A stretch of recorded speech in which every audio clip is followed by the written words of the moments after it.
ሕግ ምንድነው በሚል ርዕስ እንመለከታለን። እግዚአብሔርን ቃል ገላትያ ምዕራፍ 3 ላይ እዛ ላይ ነው የምናነበው ጥቅስ ምዕራፍ 3 ቁጥር ከ19 ጀምሮ እንደዚህ ይላል። ታዲያ ሕግ የተሰጠው ምክንያት ምንድነው? ሕግ የተጨመረው ከመተላለፍ የተነሳ ተስፋው ያመለክተው ዘር እስኪመጣ ድረስ ነበር።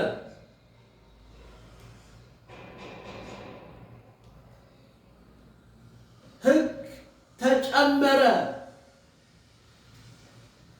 ተጨመረ የሚለው ቃል ባለ ነገር ነው የሚጨመረው። ቀድሞ በኤደን ገነት ውስጥ እግዚአብሔር አዳምን ምን ብሎታል? አትብላ፣ በበላ ቀን ሞትን ትሞታለህ። እግዚአብሔር ደግሞ አሁን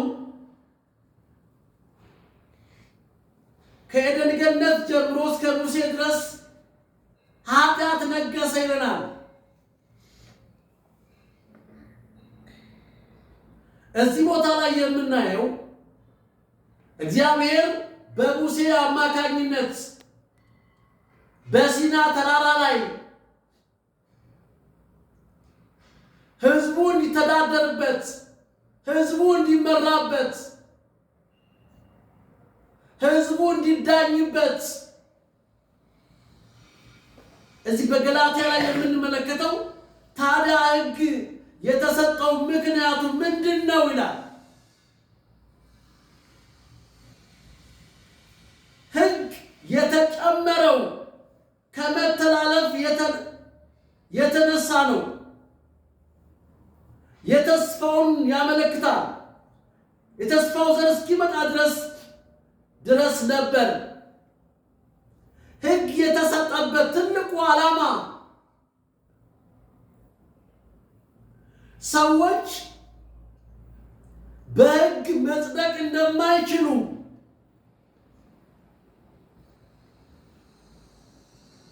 ያመለክተናል። ሕጉ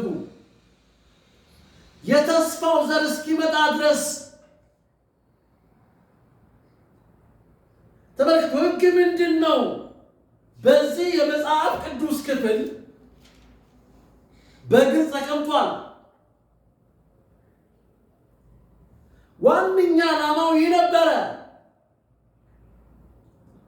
እንግዲህ ሕግ ምንድን ነው ብለን ነው የምናነሳው። ገላትያ ላይ የሚነግረን ይህንን ነው። ምንድን ነው ሕግ? ይሄ መደበኛው ትርጉም ምን ይለናል? ሕግ የተጨመረ ከመተላለፍ የተነሳ ተስፋውን ያመለክታል። ተስፋ የሚወረሰው በእምነት ነው፣ በሕግ አይደለም።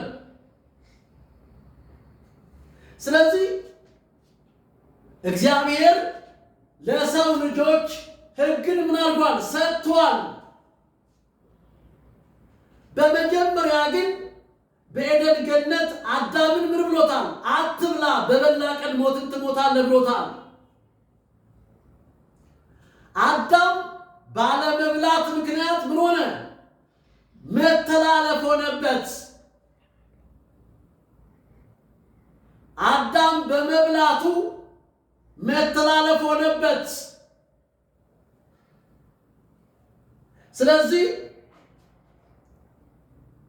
ሰውን ከገነት አባረረው።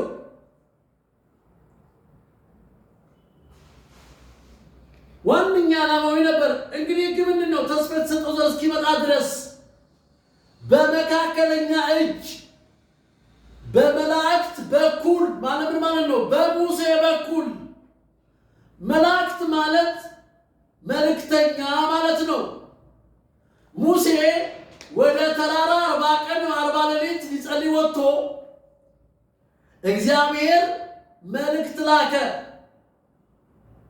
በሙሴ በኩል።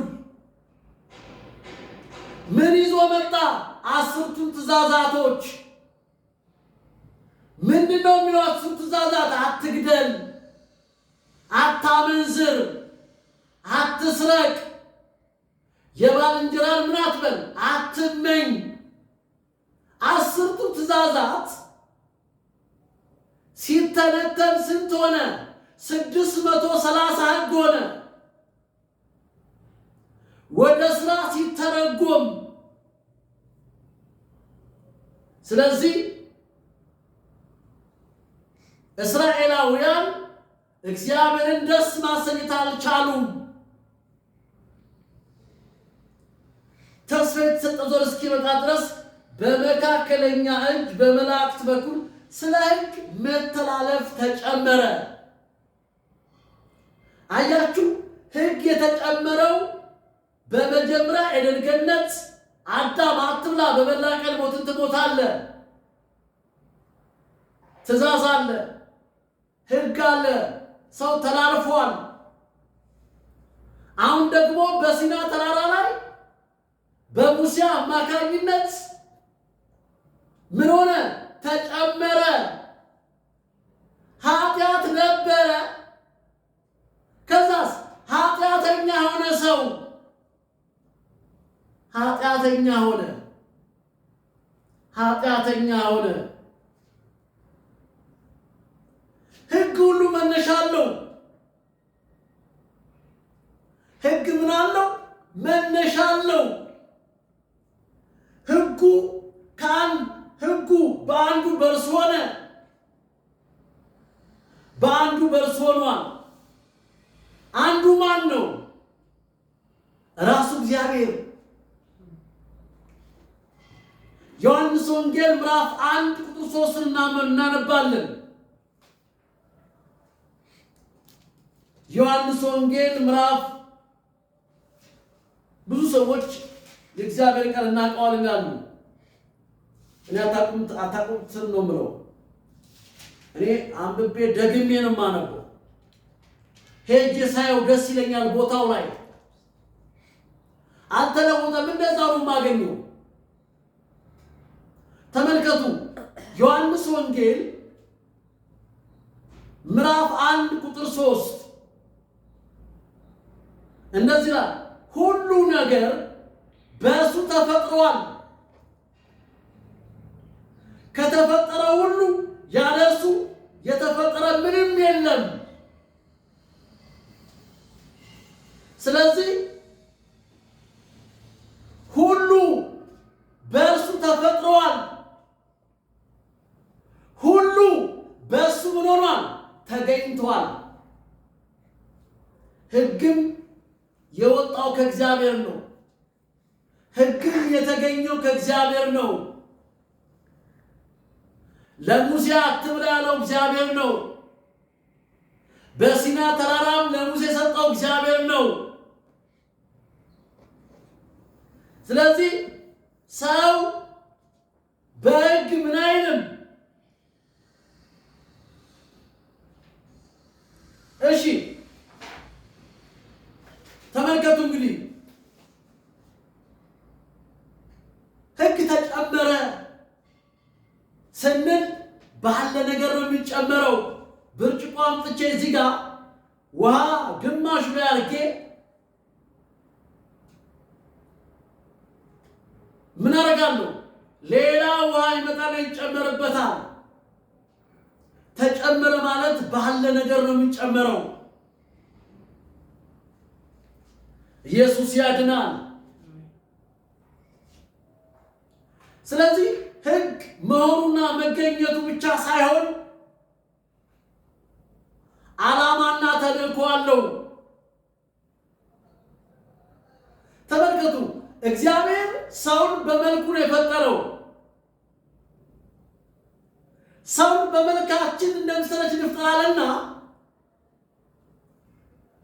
ይህንን በመልኩ የፈጠረውን ወንድና ሴት አድርጎ ፈጠራቸው ካለ በኋላ ዘፍጥረት ምዕራፍ 1 ቁጥር 26 ላይ ስልጣን ሰጠው። ምን የሚል? ግዛ የሚል።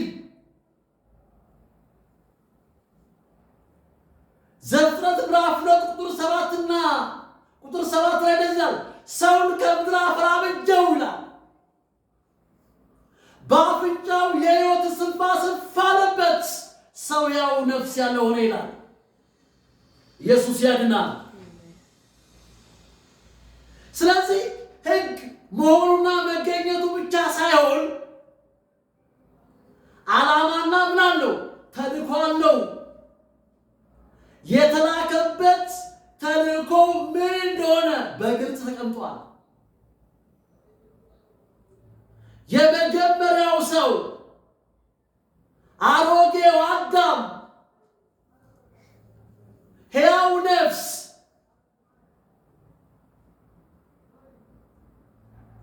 እንዲህ አለ ለፍጥረት ሁሉ እግዚአብሔር፣ አዳም አትብላ፣ በበላ ቀን ሞትን ትሞታለህ። አዳም በላ፣ ከገነት ተባረረ። ሕግ ከእግዚአብሔር